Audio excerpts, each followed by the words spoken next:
20 EXP failed, but the poor cleaning lady solved it in 1 minute. Then the millionaire CEO did the unthinkable.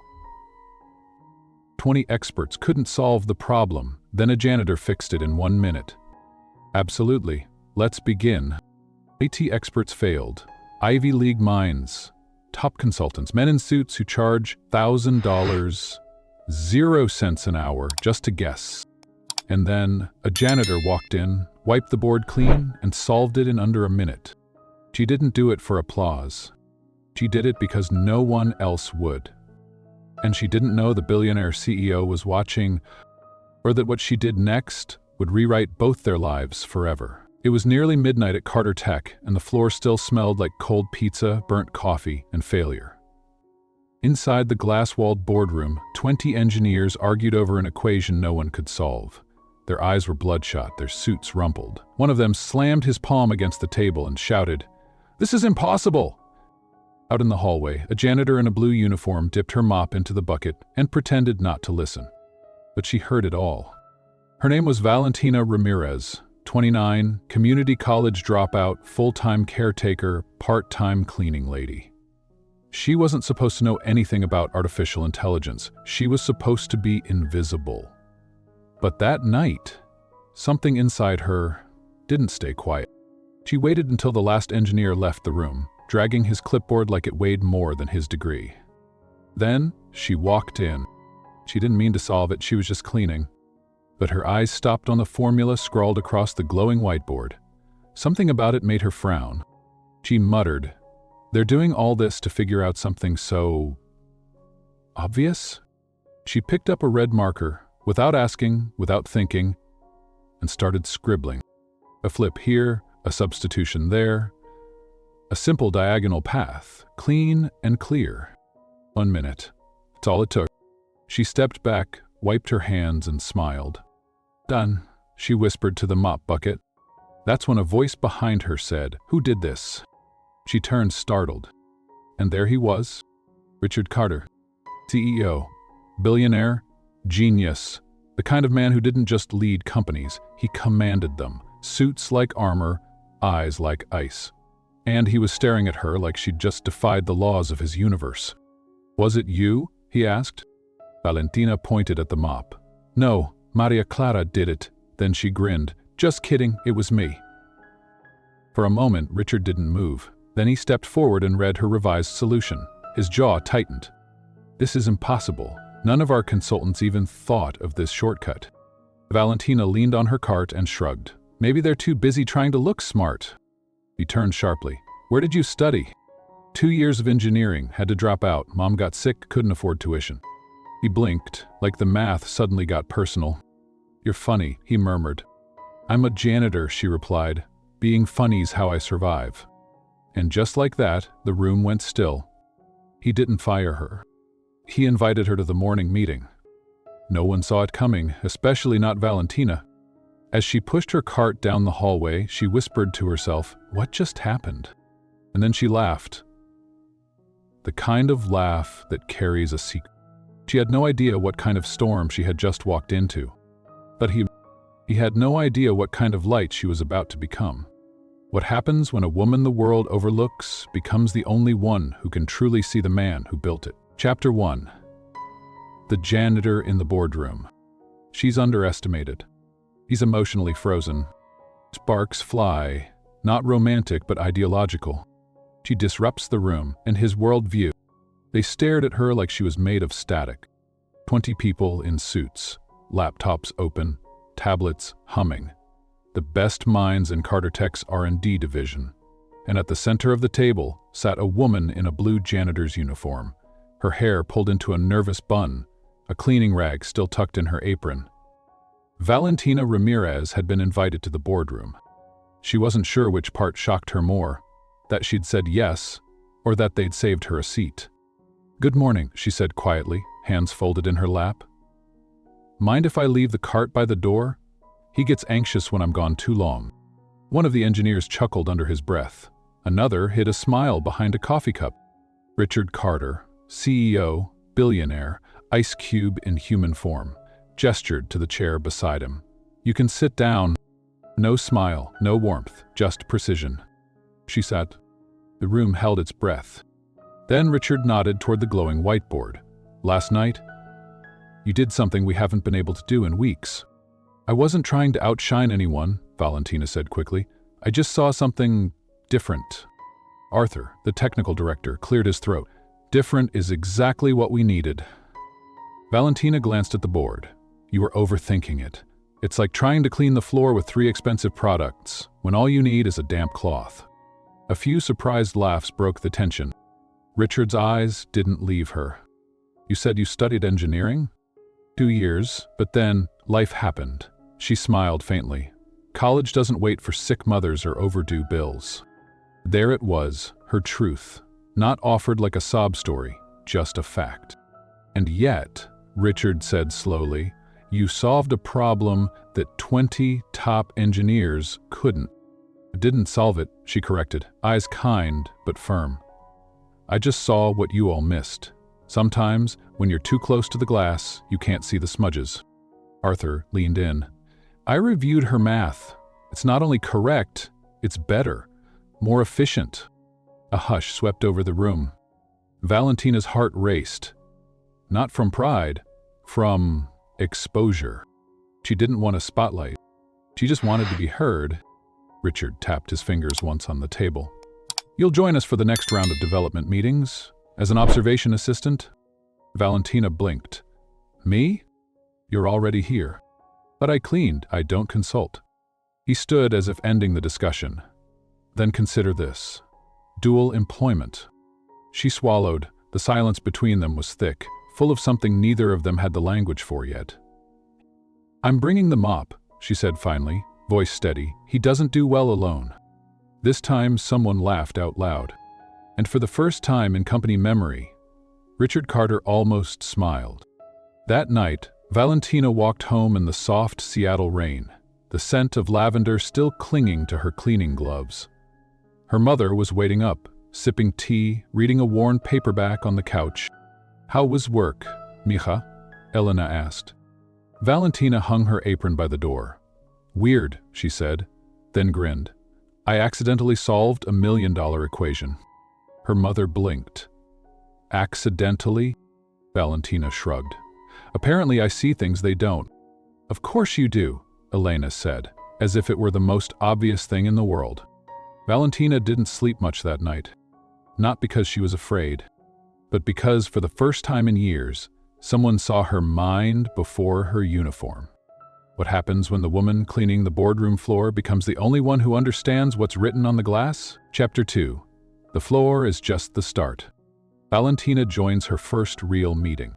Subtle moments of exclusion and unexpected recognition. Richard begins to watch more closely, not romantically but curiously. A mop in the corner, and a voice that begins to matter. The next morning, the boardroom smelled like fresh markers, black coffee, and curiosity. The screen displayed equations, diagrams, neural maps, the kind of stuff that filled journals and cleared out dinner conversations. But Valentina wasn't looking at any of that. She was looking at the chair. It was the same one as yesterday, second from the left, empty, waiting. She hesitated at the door, still in her uniform, unsure if they meant it or if she'd imagined the invitation in a half-sleep blur. But then Arthur caught her eye and gave a short nod. It's yours. She stepped in, parked her cleaning cart in the corner, and sat down. No fanfare, no introductions, but the silence made room for her. Richard walked in a few moments later, already mid-sentence, and paused only briefly when he noticed her. His expression didn't change, but something shifted. A flicker, like he'd been watching for her too. We're picking up from the vector pathing, he said, eyes on the board. Problem 4.5. An engineer raised her hand. We tried shifting the matrix again, but it throws off the predictive model. Did you try replacing the vector with a fixed set? Valentina asked. The room fell silent. All heads turned toward her. Arthur blinked. Actually, no. Let me try that. He tapped quickly on his tablet. The graph on screen twitched, adjusted, and then turned green. It worked, he said quietly. Murmurs spread. Valentina stared down at her hands. Richard, across the table, didn't say anything. But for the first time in the room's sterile history, someone passed her a pen. Later that day, she stood outside the boardroom, leaning on her mop like it was a walking stick made of nerves and sweat. Rachel, one of the engineers, stepped beside her. "You know," she said, "you're kind of ruining our average." Valentina laughed. "Sorry, I'll try to dumb it down." "Don't you dare." Rachel looked at her a moment longer, then added softly, "We've been trying to make him smile for 6 months. You did it in 2 days."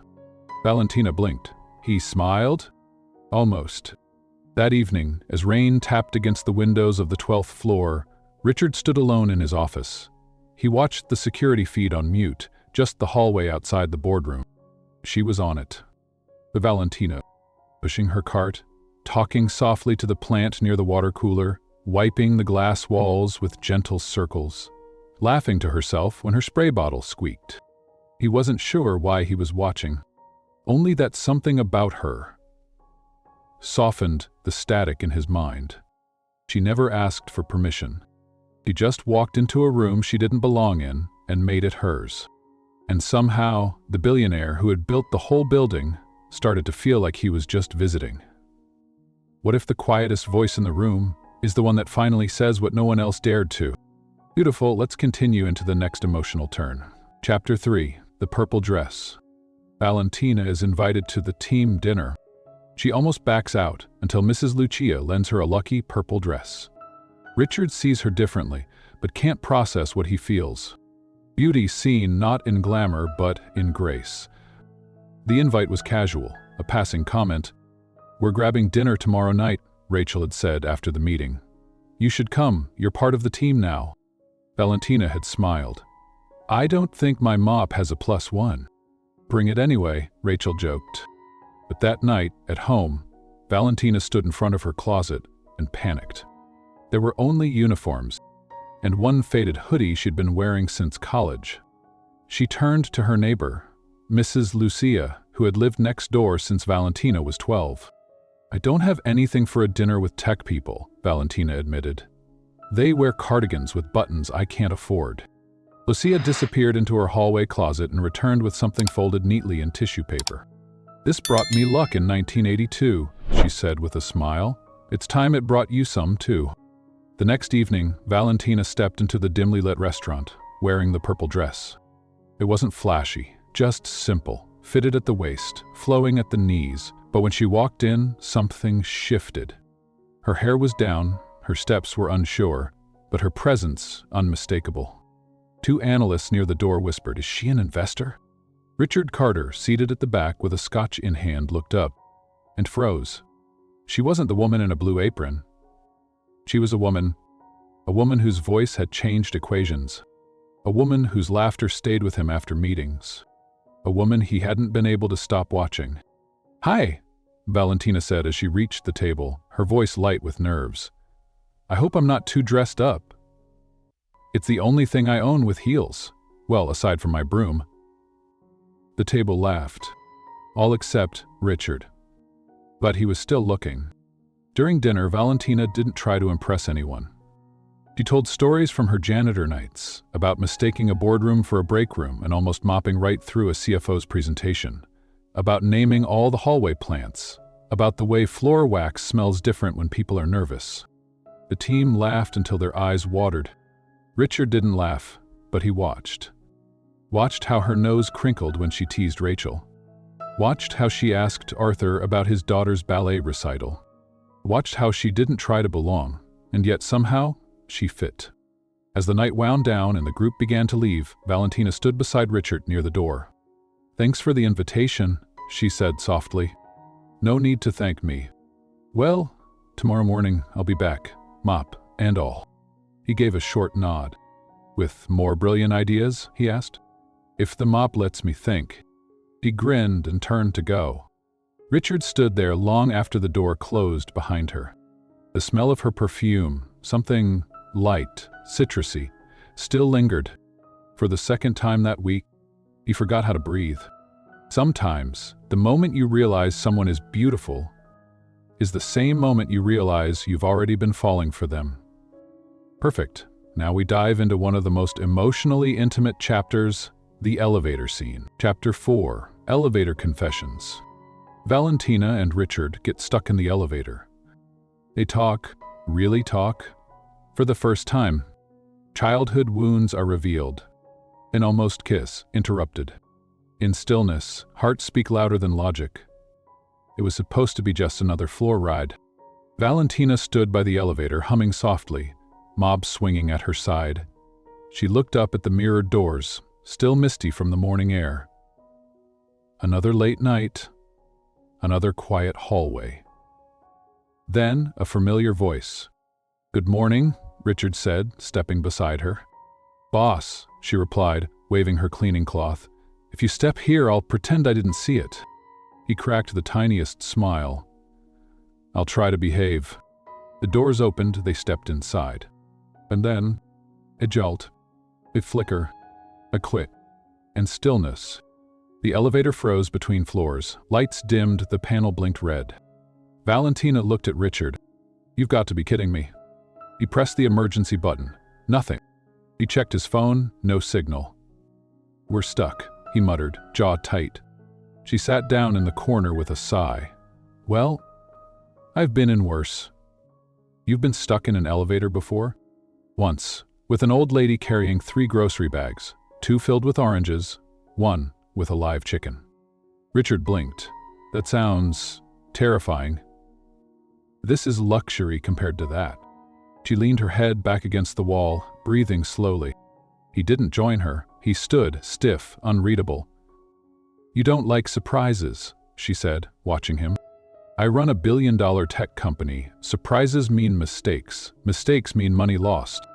"Must be exhausting," she said. He didn't respond. Then, softly, "My father used to say, if you're not the best, you're nothing." Valentina looked up. "Tough coach?" "No, just a tough father. I got a 98 once on a math final." He asked why it wasn't 100. "And your mother?" "He died when I was 9. It's just been him since." She nodded, no pity in her face, just understanding. "Well," she said, adjusting her mop handle like a microphone, "in my house we celebrated bees with cookies, until my mom got sick, then we just celebrated making it to the next day." He looked at her, really looked. "I dropped out of school to take care of her and my sister. Didn't regret it for a second. But I'd be lying if I said I didn't miss learning." Richard sat down across from her, his expensive suit creasing. "So, jokes and metaphors, that's your armor?" "No," she said. "That's my superpower." He was quiet. The silence between them wasn't awkward. It was real, weightless. Until, "You make me think about things I usually avoid," he said. She turned to him, like what? He hesitated. "Like what my life would be like if I slowed down, noticed more, laughed more." She smiled. "The kind that doesn't show teeth but wraps around your heart? Maybe there's still time." The lights above them flickered, the power returned. A robotic voice said, "Elevator in operation, ascending." She stood quickly, brushing her hair back. Wow, talk about a ruined movie moment. He cleared his throat, adjusting his tie like it might fix the ache in his chest. They walked out in silence, side by side. Something between them had shifted. Not spoken. Not defined. But real. Funny how you can know someone for months, and then learn their soul in 7 quiet minutes between floors.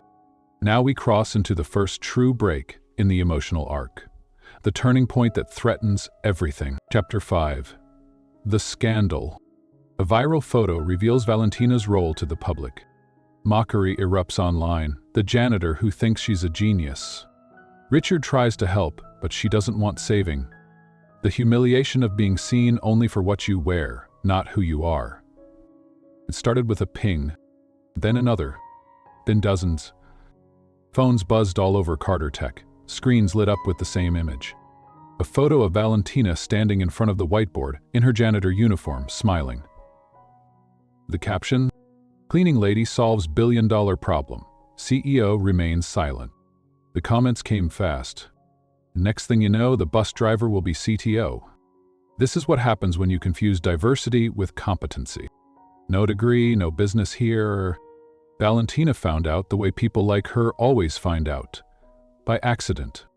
She was cleaning the project room windows when one of the interns, oblivious to her presence, said aloud, "Did you see this cleaning lady genius scandal?"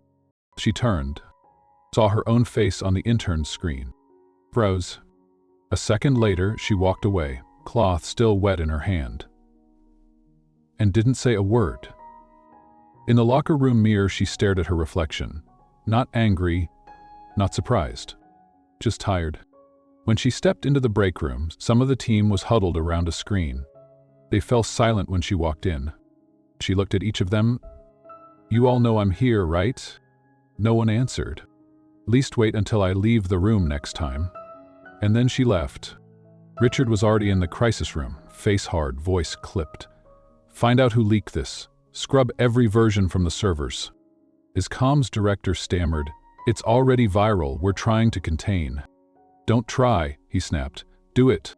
Then he left and went looking for her. He found her sitting alone in a meeting room, face calm but body rigid, the kind of stillness that comes before a storm. "I saw it," he said. She didn't look up. "I'm handling it. This is outrageous, and it's—" "Richard," she said, lifting one hand. He stopped. "You don't need to protect me." He opened his mouth to speak, but she didn't let him. "I didn't get here because someone allowed it. I got here because I'm smart. I work hard, and I've survived things your investors can't pronounce." His throat tightened. "I thought maybe inside these walls things would be different," she continued. "But it turns out, even when you shine, some people only see your shoes." Silence. And then, "I'm not your cause. I'm not your proof that the system works. I'm just me. And if that's not enough, I'm done trying to fit into rooms where I'm still not seen." She pulled off her badge, laid it gently on the table. "I'm taking a leave." "Valentina," he said finally. But she was already walking. This time, she didn't look back. The building felt different that day. No scent of lavender. No faint humming from the hallway. No cleaning cart by the elevator. Just the sound of a door closing and a silence that stayed too long. The world didn't break her, but the people who claimed to admire her, they came closer than anyone ever had.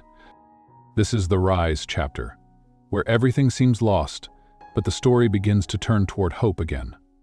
Chapter 6. No more floors to clean. Richard feels her absence deeply. He visits her home, meets her family, sees the world she came from. He offers her the chance of a lifetime, but this time on her terms. Not all invitations are created equal. Some ask who you are, others ask who you could be. 3 days without her. The company kept running, but the pulse was gone. The meetings dragged, tension lingered. The plant near the water cooler was wilting, the same one Valentina used to talk to like a friend. Richard noticed. Arthur noticed. Even the janitorial staff noticed. But Valentina wasn't there to notice anything at all. She had disappeared. And Richard felt it everywhere, like trying to breathe in a room with no oxygen. On the 3rd day, he got in his car. He didn't tell anyone. He just drove out of the business district, past the polished glass, into streets filled with murals and corner stores and crooked fences that leaned like tired people. He didn't belong here. But she did. At the green gate of a small garden home, he hesitated. A woman in a floral apron stepped onto the porch, watering begonias. "Can I help you?" she asked, voice warm but cautious. "I'm Richard Carter. I work with your daughter." The woman's face lit up. "Ah, so you're the serious one." "Excuse me?" "She calls you the walking spreadsheet." "Sounds about right." She opened the gate. "I'm Elena. Come in." Inside, it smelled like cake and cinnamon. Crochet covered the sofa. A small girl with big brown eyes and a stack of notebooks looked up from the kitchen table. "This is Sophia," Elena said, beaming. "Valentina's little sister. She's going to be a doctor someday." Sophia smiled shyly. "Val says you wear the same 3 suits." "I do," Richard replied. "They're navy. Classic." She giggled. Elena placed a tray of carrot cake and black coffee on the table. "Valentina's out back. She gardens when she's upset. Richard stepped onto the porch and saw her, kneeling by the hydrangeas, soil on her hands, no makeup, no uniform. She looked up, stopped cold. "What are you doing here?" she asked, standing slowly. "I needed to talk to you." She wiped her hands on a towel. "About what?" "You." She crossed her arms. "I already left. Isn't that enough?" He took a step closer. "I came to ask if you'd come back." She raised an eyebrow. "To clean?" "No," he said. "To lead." She stared at him. "We have a presentation this Friday," he said. "Silicon Valley investors, big ones. The whole future of the project rides on it, and I want you to lead it." She laughed, short and disbelieving. "Why me?" "Because no one knows it better than you. Because you make complicated things sound simple. Because you don't need a lab coat to be brilliant." She shook her head. "Why now?" He hesitated. "Because I realized that the last time you walked out, I didn't fight for you, and I won't make that mistake again." Behind them, Elena stepped onto the porch, drying her hands. "Can I say something?" she asked. Valentina nodded. "You always told me, mija, that when we have a gift, it's not ours to hide, it's ours to use." Sophia chimed in, voice strong. "And you always say we shouldn't give up just because some people don't see our worth." Valentina looked at the two women who had carried her through every broken day, then back at Richard. Her voice was quiet but clear. "I'll do it, but on one condition." "What's that?" "You stop trying to protect me and start treating me as an equal." Richard held out his hand. "Deal." She shook it, and for the first time in days her heart felt steady. Sometimes the invitation you've been waiting for isn't the one that asks you to show up. It's the one that says, "We see you, we believe you belong." Now we arrive at one of the most triumphant rise moments, a high point that tests her growth and awakens something deeper in both of them. Chapter 7. The $50 million 0 cents pitch. Valentina leads the investor pitch, simple, brilliant, human. Richard watches, stunned, not by the numbers, but by her. Their eyes say more than their mouths do. The world saw a janitor until she taught them to listen. The room was packed. Rows of suits, sleek ties, quiet murmurs. Carter Tech's investor conference was the kind of place where decisions happened over silence, where eye contact was currency, where weakness, even a pause, cost millions. And then she walked in, not in a lab coat, not in a pencil skirt, but in a clean blazer borrowed from Rachel and jeans. Valentina Ramirez didn't try to blend in. She didn't even try to stand out. She just walked to the podium, plugged in her laptop, and took a breath. "Good morning," she began, voice steady. "I know you're used to graphs and jargon, but today I want to show you how our system works, using something we all understand." She quit. On the screen appeared not a matrix, but a photo of a child learning to walk. When we train artificial intelligence, we're not just teaching machines to think, we're helping them understand context. Like teaching a toddler to walk, first with steps, then with awareness, then with trust. The room was silent, listening. She clicked again. The screen showed a recipe book. Efficiency isn't about speed, it's about structure. Like cooking with a recipe your grandmother passed down. You don't rush it, you respect it. That's what our system does. Across the room, the stern-faced investors leaned forward, not faking it. Interested. Be engaged. Moved. In the back row, Richard stood with arms crossed, not guarded, but stunned. She wasn't just explaining the software. She was translating it, making it human, making him feel it. At the end of the pitch, she paused. Our system doesn't just process data, it learns to recognize patterns. It sees anomalies, it doesn't replace humans, it learns from them. She smiled, softly. Sometimes, the best minds aren't the loudest in the room, they're just the ones who were never given a mic. Silence, and a single clap, and more. Then the whole room stood. A standing ovation. Richard didn't clap right away, he just looked at her. And for the first time, he saw everything. Her strength, her genius, her grace, her heart. And something inside him cracked. Not loudly, not painfully. Just open. After the presentation, the lead investor approached them. In 20 years, I've rarely seen someone explain tech with that kind of clarity, he said. Richard nodded, still watching her. The man smiled. We're prepared to invest. He slid the document across the table. $50 million, 0 cents. Valentina stared at it. That's a lot of zeros, she whispered. You earned every one, Richard said. She looked up at him, their eyes locked. And for a split second, there was nothing between them. Not money, not titles, not past, not fear. They had just two people, trying to figure out what this meant. That night, the office held a quiet celebration. Nothing fancy, just cake, music, and champagne.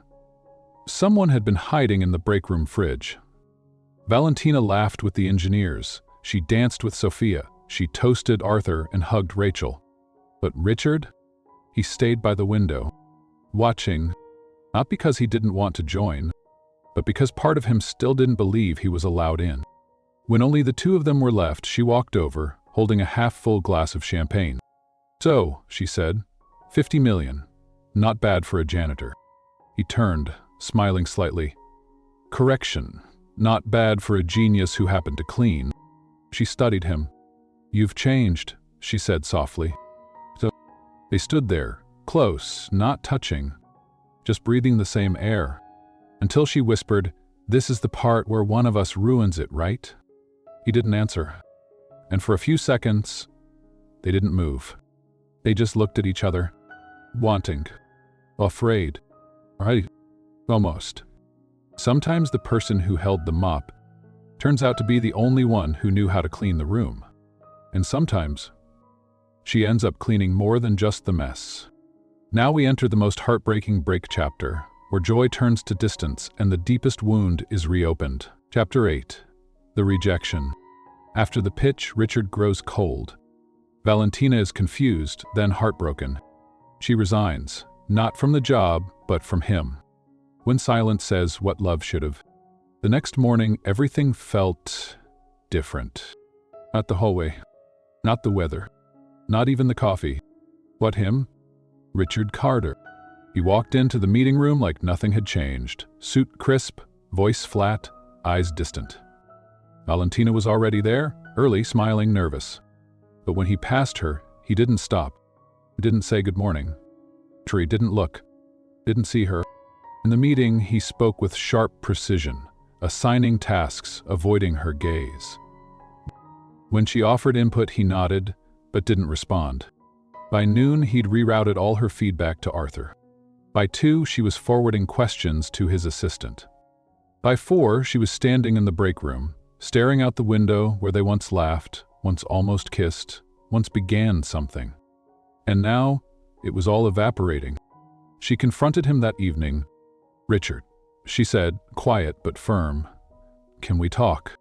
He didn't look up from his papers. Please pass the implementation tasks to Arthur. He'll handle them. Is everything okay? Everything's normal, just focused on work. Normal. Like none of it happened. Like she didn't happen. That night, Valentina sat on the edge of her bed, dressed from the pitch still hanging on the door, her badge heavy on the nightstand. Her mom knocked gently. You're quiet, mija. Valentina just shook her head. What's wrong? I thought he saw me, she whispered. Elena sat beside her, pulling her into a soft, wordless hug.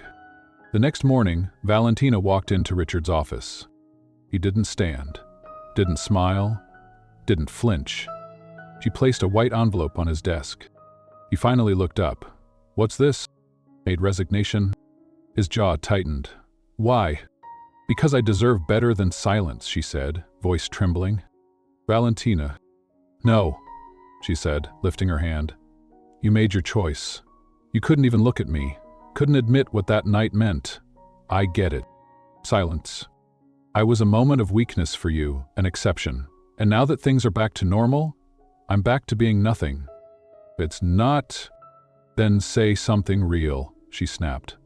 Say anything. He opened his mouth, but no words came. And that was her answer. She walked out, down the hallway, past the boardroom, past the plant by the cooler, out the front door. No mop, no badge, just dignity and grief. That night, Richard stood by the window in his penthouse, city lights blinking like stars on a screen. But all he saw was her voice, her laugh, her hands holding things together. And now, they were gone, because he couldn't find the courage to hold them. She didn't leave because she wasn't enough. She left because he made her believe that what they had wasn't real enough to fight for. Chapter 9. When a CEO breaks. Richard freezes on stage at the biggest event of the year. Valentina watches from home until something shifts. She runs to the event and saves him. When the one who walked away comes back to stand beside you. Seattle Convention Center. Tech Future Summit. 1,100 people in velvet seats. Investors, developers, press, and at the center, Richard Carter. His notes were perfect. His slides, flawless. His voice, shaking. Our system uses a revolutionary. He stopped. The words died on his tongue. It had never happened before. Not in front of clients. Not in front of Congress. Not even in high school. But now, he couldn't speak. 15 kilometers away, Valentina sat beside Sophia, watching the live stream. She hadn't planned to. Had sworn she wouldn't. But something about seeing him, that lost look in his eyes, pulled something deep and raw out of her. He was stumbling, not professionally, emotionally. Should I go? She asked quietly. Sophia didn't hesitate. Yes. She changed fast. Jeans, sneakers, hair in a ponytail. No speech. No plan. Just one feeling. One truth. He gave up too soon. I won't. At the convention center, Richard stood frozen, blinking at a slide he'd seen 100 times. People shifted in their seats. Murmurs rippled. And then, she appeared. Stage left. Wearing denim and determination. She didn't ask. Didn't knock. She just walked up beside him and whispered, "Remember when you said I explained things like I'm teaching a recipe?" He blinked, nodded. "Then treat this like you're teaching your mom how to make fudge. Step by step." He laughed, the first real laugh in days. A ripple of surprise moved through the audience. Valentina didn't take over. She just stood there, close enough that her presence became a rope, a lighthouse. Richard turned back to the crowd. "Sorry," he said. "Sometimes, even a CEO needs help remembering what matters." End of. He began again. This time, not perfect. This time, real. Our system doesn't just follow code. It learns. It adapts. Like a mother adapting a recipe when the ingredients change. Like a janitor adapting her life when college slipped away. He glanced at her. She gave the tiniest nod. He continued, "It's not about power. Not about brilliance. It's about clarity. It's about finding the simple inside the complex." This time the applause wasn't polite. It was thunder. Backstage, after the lights dimmed and the crowd cleared, Richard found her leaning against a wall. Valentina looked at him, an expression soft, guarded. "You came," he said. "I saw you, and I knew you needed someone who doesn't clap, just stands." He stepped closer. "I need to say something," he said. "No more hiding." She crossed her arms. "Then, say it." And he did. "When you left, everything kept running, but nothing worked. I missed your voice. I missed the way you explain things. I missed the way you see me." And she was quiet. Then, slowly, "You hurt me. I know. You made me feel like I imagined it all. I know. So why should I believe this moment is different?" He took a breath, reached into his pocket, pulled out a folded sheet of paper. "This is your scholarship letter. From Stanford, I pulled strings, not to bribe you, to make sure your dream doesn't depend on anyone's approval." She read it, tears rising. "Remote program," he said. "Flexible schedule. You don't have to choose between us and your future. And if I walk away again?" He smiled. "Then I'll follow, every time. When love is real, it doesn't wait at the door. It walks on stage. It stumbles with you.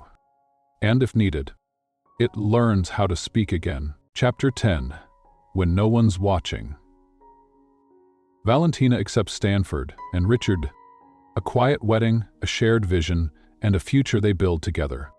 Some stories don't need an audience to be real, they just need two people to keep choosing each other. 3 months later, Elena's backyard smelled like cilantro, charcoal, and fresh jasmine. Streamers danced in the breeze, aunts stirred giant pots of stew, cousins hung up fairy lights between trees. Valentina stood at the mirror, brushing soil from her hands. "You look beautiful," Sophia said, adjusting the neckline of the white dress. "It's borrowed," Valentina said, smiling, "but the mud's mine." In the backyard, Richard Carter stood in a navy suit. No tie, no fear, just the soft kind of smile that takes months to learn. He wasn't the man who once froze boardrooms. He was the man who learned how to braid lilies into welcome signs with Elena. The ceremony wasn't perfect.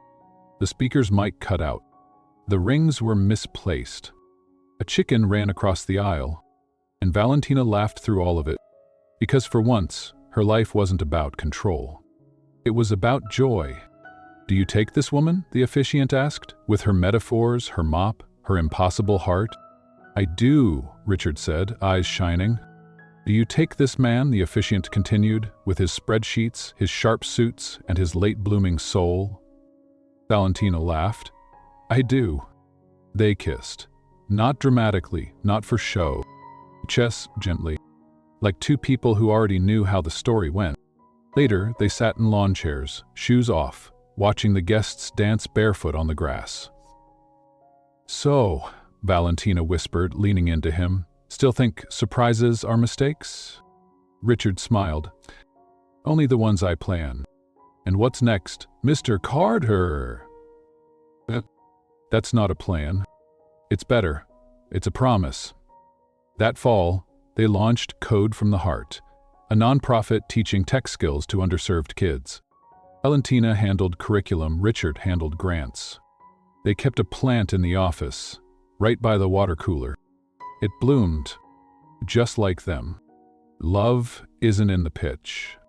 It's in the pause, in the moment between meetings, when one person sees the other, not for their past, but for the way they stayed. Absolutely. Now we bring the story full circle, quiet, reflective, lasting. A whispered goodbye and an open door. They say the most powerful things in the world can't be seen. Not wealth, not status, not titles, but quiet courage, unspoken dignity, a heart that keeps showing up even when no one claps. Valentina never set out to change a company. She just wanted to do her job. But the moment she stopped hiding her brilliance, the world had to stop and listen. She didn't wait for permission. She offered presence. She didn't demand attention. She gave clarity. And somehow, in the quietest way possible, she taught a billionaire how to feel again. Richard spent his whole life chasing numbers, efficiency, success, control. But it wasn't until he lost her, the girl who made metaphors out of mops, that he realized you can lead a company without ever leading with heart. It took losing her to understand what love asks for. Not a gesture, not a pitch, but a choice to stay, to learn, to try again. They weren't perfect. He still overthought. She still joked when she was afraid.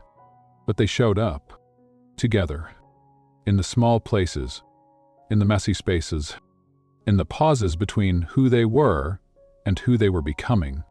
So if you've ever been overlooked, if someone ever reduced you to your job, your title, your silence, just remember, your worth doesn't shrink because others can't see it. It grows every time you show up anyway. And maybe, Just maybe, the person who sees you when no one else does will turn out to be the one who changes everything. If this story touched you, the next one goes even deeper. See you there.